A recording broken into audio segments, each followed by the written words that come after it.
ನಮಸ್ಕಾರ, ನಮ್ಮ ಅಡಿಗೆ ಚಾನೆಲ್ಗೆ ಸ್ವಾಗತ. ಇವತ್ತಿನ ವಿಶೇಷ ಶಿವರಾತ್ರಿ ಹಬ್ಬ ಹತ್ರ ಬರ್ತಾ ಇದೆ. ಅದಕ್ಕೋಸ್ಕರ ತಂಬಿಟ್ ಮಾಡ್ತಾ ಇದ್ದೀನಿ, ಅಥವಾ ಇದನ್ನ ಶಿವರಾತ್ರಿ ಉಂಡೆ ಅಂತಾದ್ರೂ ಕರಿಬಹುದು. ಇದನ್ನ ನಾನು ತುಂಬಾನೇ ಸುಲಭವಾಗಿ, ಸರಳವಾಗಿ, ಕಡಿಮೆ ಪದಾರ್ಥಗಳಲ್ಲಿ ಹೇಗ್ ಮಾಡೋದು ಅಂತ ತೋರಿಸ್ತಾ ಇದ್ದೀನಿ. ಅಥವಾ ಇದನ್ನ ದಿಢೀರ್ ತಂಬಿಟ್ಟು ಅಥವಾ ದಿಢೀರ್ ಉಂಡೆ ಅಂತಾದ್ರೂ ಕರಿಬಹುದು. ಒಂದು 10 ನಿಮಿಷದಲ್ಲಿ ತಯಾರಿ ಮಾಡಬಹುದು. ಕೇವಲ 10 ನಿಮಿಷ ಸಾಕು. ಒಂದೇನ್ ಇಂಪಾರ್ಟೆಂಟ್ ಅಂದ್ರೆ, ಇದು ಮಾಡದ್ಮೇಲೆ ತಣ್ಣಗಾದ್ಮೇಲೆ ಸ್ವಲ್ಪ ಗಟ್ಟಿ ಆಗುತ್ತೆ. ಅದಕ್ಕೋಸ್ಕರ ನೀವು ಸ್ಟಾರ್ಟಿಂಗ್ ಅಲ್ಲಿ ಜಾಸ್ತಿನೇ ಮಾಡಕ್ ಹೋಗ್ಬೇಡಿ. ಆಮೇಲೆ ಇಷ್ಟ ಆಗಿಲ್ಲ ಅಂದ್ರೆ ವೇಸ್ಟ್ ಆಗೋಗುತ್ತೆ.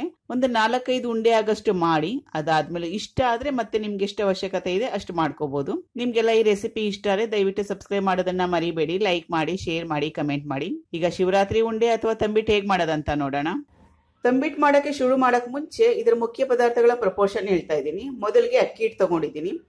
ಇದು ಮನೆಯಲ್ಲಿ ಬೀಸಿಟ್ಟಿದ್ರೆ ಪರವಾಗಿಲ್ಲ, ಅಕ್ಕಿ ತೊಳೆದು ಒಣಗಿಸಿ ಬೀಸಿಟ್ಟಿದ್ರೆ ಚೆನ್ನಾಗೇ ಇರುತ್ತೆ. ಬೈ ಚಾನ್ಸ್ ನಿಮ್ಗೆ ಅದು ಮಾಡಕ್ಕೆ ಇನ್ನೂ ಬಿಸಿ ಇದ್ರೆ, ಮಾಡಕ್ ಆಗ್ಲಿಲ್ಲ ಅಂದ್ರೆ, ತಂಬಿಟ್ಟು ಮಾಡ್ಲೇಬೇಕಂತ ಇಚ್ಛೆ ಇದ್ರೆ ರೆಡಿಮೇಡ್ ಅಕ್ಕಿ ಹಿಟ್ಟಿಂದ ಕೂಡ ಮಾಡ್ಬೋದು. ತಗೊಳ್ಳೋವಾಗ ಒಂದು ಒಳ್ಳೆ ಕಂಪನಿದು ಅಥವಾ ಚೆನ್ನಾಗಿ ಕ್ಲೀನ್ ಆಗಿರೋದು ನೋಡಿ ತಗೊಳ್ಳಿ. ಇದು ಸುಮಾರು ಒಂದು 1/4 kg ಅಕ್ಕಿ ಹಿಟ್ಟನ್ನ ತಗೊಂಡಿದ್ದೀನಿ. ಅಕ್ಕಿ ಹಿಟ್ಟು ಸ್ವಲ್ಪ ಒರಟಾಗಿದ್ರೆ ಒಳ್ಳೇದು. ಆಮೇಲೆ ಬೆಲ್ಲ ತಗೊಂಡಿದ್ದೀನಿ, ಅರ್ಧ ಕಪ್ ಅಷ್ಟು.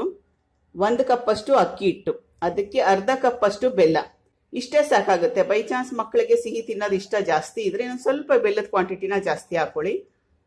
ಆಮೇಲೆ ಇದು ಆರ್ಗ್ಯಾನಿಕ್ ಬೆಲ್ಲ ಇದೆ, ಅದಕ್ಕೋಸ್ಕರ ನಾನು ಶೋಧಿಸ್ಕೊಳ್ತಾ ಇಲ್ಲ. ಬೈ ಚಾನ್ಸ್ ನೀವು ತಂದಿರೋ ಬೆಲ್ಲದಲ್ಲಿ ಗಲೀಜಿದ್ರೆ ಸ್ವಲ್ಪ ಜಾಸ್ತಿ ನೀರು ಹಾಕೊಳಕ್ ಹೋಗ್ಬಿಡಿ. ಸ್ವಲ್ಪ ನೀರು ಸೇರಿಸಿ ಕರಗಿಸಿ ಶೋಧಿಸಿ ಅದಾದ ನಂತರ ಅಕ್ಕಿ ಹಿಟ್ಟಿಗೆ ಸೇರಿಸ್ಕೋಬಹುದು. 1 ಕಪ್ ಅಷ್ಟು ಅಕ್ಕಿ ಹಿಟ್ಟು, ಅರ್ಧ ಕಪ್ ಅಷ್ಟು ಬೆಲ್ಲ. ಈಗ ಮುಂದಿನ ಸ್ಟೆಪ್ ಏನಂತ ನೋಡೋಣ. ಪ್ಯಾನ್ ಇಟ್ಕೊಂಡಿದ್ದೀನಿ, ಗ್ಯಾಸ್ ಸ್ಟವ್ ಕೂಡ ಹಚ್ಕೊಂಡಿದ್ದೀನಿ. ನಾವು ಅಕ್ಕಿ ಹಿಟ್ಟು ತಗೊಂಡಿದ್ವಲ್ಲ ಅದನ್ನ ಚೆನ್ನಾಗಿ ಹುರ್ಕೋಬೇಕು ತುಪ್ಪದಲ್ಲಿ. ಅದಕ್ಕೆ ನೀವು ಯಾವ್ದ್ರಲ್ಲಿ ಹುರ್ಕೊಳ್ತೀರಾ ಅದನ್ನ ಇಟ್ಕೊಳ್ಳಿ. ಮೊದಲಿಗೆ ತುಪ್ಪ ತಗೊಂಡಿದ್ದೀನಿ, ಸುಮಾರು ಒಂದು 4 ಟೇಬಲ್ ಸ್ಪೂನ್ ಅಷ್ಟು ಹಾಕೋಬೇಕು. ಸಿಹಿ ಪದಾರ್ಥದಲ್ಲಿ ಸ್ವಲ್ಪ ತುಪ್ಪ ಇದ್ರೆ ಚೆನ್ನಾಗಿರುತ್ತೆ. ಲೋ ಫ್ಲೇಮಲ್ಲೇ ಇಟ್ಕೊಳ್ಳಿ. ಈಗ ಅಕ್ಕಿ ಹಿಟ್ಟು ಸೇರಿಸ್ತಾ ಇದ್ದೀನಿ. ಇದನ್ನ ತುಪ್ಪದಲ್ಲೇ ಚೆನ್ನಾಗಿ ಹುರ್ಕೋಬೇಕು. ಕಂಟಿನ್ಯೂಸ್ ಆಗಿ ಕಲಿಸ್ತಾನೆ ಇರಬೇಕು. ನಾವು ಯಾವಾಗಲೂ ತಂಬಿಟ್ಟು ಮಾಡಬೇಕಾದ್ರೆ ಅಕ್ಕಿನ ಹುರಿದು ಆಮೇಲೆ ಪುಡಿ ಮಾಡ್ಕೊಳ್ತೀವಿ. ಇದು ಹುರಿದಿಲ್ಲ, ಅದಕ್ಕೋಸ್ಕರ ನಾವು ಅಕ್ಕಿ ಹಿಟ್ಟನ್ನೇ ತುಪ್ಪದಲ್ಲಿ ಸೇರಿಸಿ ಚೆನ್ನಾಗಿ ಹುರ್ಕೋಬೇಕು. ಇದು ಮೊದಲೇ ತುಪ್ಪ ಸೇರಿಸಿದ್ವಿ, ಅಕ್ಕಿ ಹಿಟ್ಟು ಸೇರಿಸಿದ ನಂತರ ಗಂಟೆಗಳಾಗಿರುತ್ತೆ. ಅದನ್ನ ಚೆನ್ನಾಗಿ ಕಲಿಸ್ಕೊಂಡು ಗಂಟೆಗಳು ಇಲ್ಲದೆ ಇದ್ದಂಗೆ ಕಲಿಸ್ಕೊಳ್ಳಿ. ಈಗ ನಾನು ಅಕ್ಕಿ ಹಿಟ್ಟನ್ನ ಚೆನ್ನಾಗಿ ಹುರ್ಕೊಂಡಿದ್ದೀನಿ. ಸ್ವಲ್ಪ ಕಲರ್ ಚೇಂಜ್ ಆಗುತ್ತೆ, ಸ್ವಲ್ಪ ಮಟ್ಟಕ್ಕೆ ಬಣ್ಣ ಬದಲಾಯಿಸುತ್ತೆ. ಈಗ ತುಂಬಾ ಬಿಸಿ ಇದೆ, ಇದರಲ್ಲಿ ತುಪ್ಪ ಹಾಕಿ ಸೇರಿಸಿ ಹುರಿದಿರೋದ್ರಿಂದ ಗಂಟೆಗಳೇನು ಆಗಿರಲ್ಲ. ಬೈ ಚಾನ್ಸ್ ಆದ್ರೆ ಇನ್ನೊಂದ್ಸತಿ ಜರಡಿ ಇಡ್ಕೋಬಹುದು. ಇವಾಗ ಇದು ತಣ್ಣಗಾಗಷ್ಟರಲ್ಲಿ ಮುಂದಿನ ಏನೇನು ಸ್ಟೆಪ್ ಇದೆ ಅದೆಲ್ಲ ನೋಡ್ಕೊಳ್ಳೋಣ. ಅಕ್ಕಿ ಹಿಟ್ಟನ್ನ ಚೆನ್ನಾಗಿ ಹುರ್ಕೋಬೇಕು, ಅದೇ ಮುಖ್ಯ ಇದರಲ್ಲಿ. ಈಗ ಸಣ್ಣದೊಂದು ಬಾಣಲೆ ಇಟ್ಕೊಂಡಿದ್ದೀನಿ.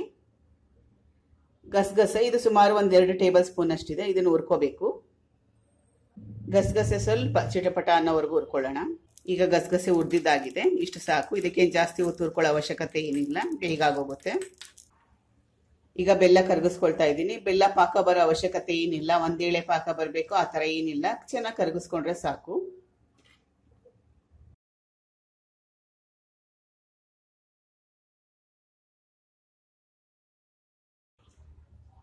ಜಾಸ್ತಿ ನೀರು ಸೇರಿಸೋ ಅವಶ್ಯಕತೆ ಏನಿಲ್ಲ, ಸ್ವಲ್ಪ ಸಾಕು.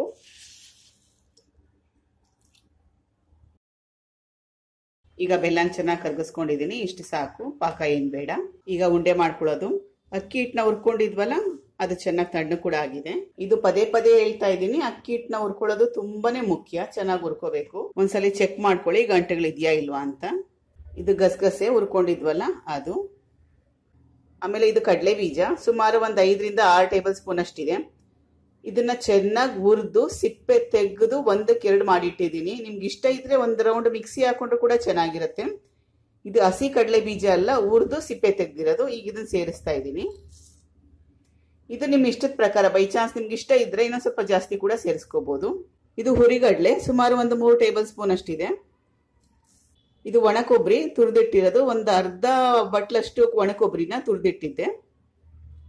3 ಏಲಕ್ಕಿ, ಇದನ್ನ ಏಲಕ್ಕಿನ ಚೆನ್ನಾಗಿ ಕುಟ್ಟಿಟ್ಟಿದ್ದೀನಿ ಸಿಪ್ಪೆ ಸಮೇತ. ಈಗ ಇದನ್ನ ಸೇರಿಸ್ತಾ ಇದ್ದೀನಿ.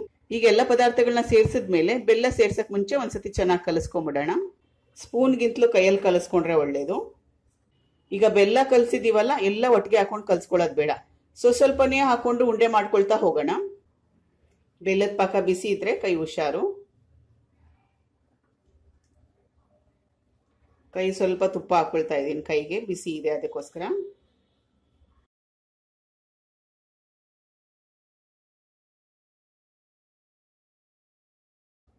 ಬೆಲ್ಲದ ಪಾಕ ತೀರಾ ತಣ್ಣಗಾಗೋವರೆಗೂ ವೇಟ್ ಮಾಡ್ಕೊಳ್ಳೋದು ಬೇಡ. ಸ್ವಲ್ಪ ಬೆಚ್ಚಗಿದ್ದಾಗೆ ಸ್ವಲ್ಪ ಬಿಸಿ ಇದ್ದಾಗೆ ಉಂಡೆ ಕಟ್ಕೋಬೇಕು.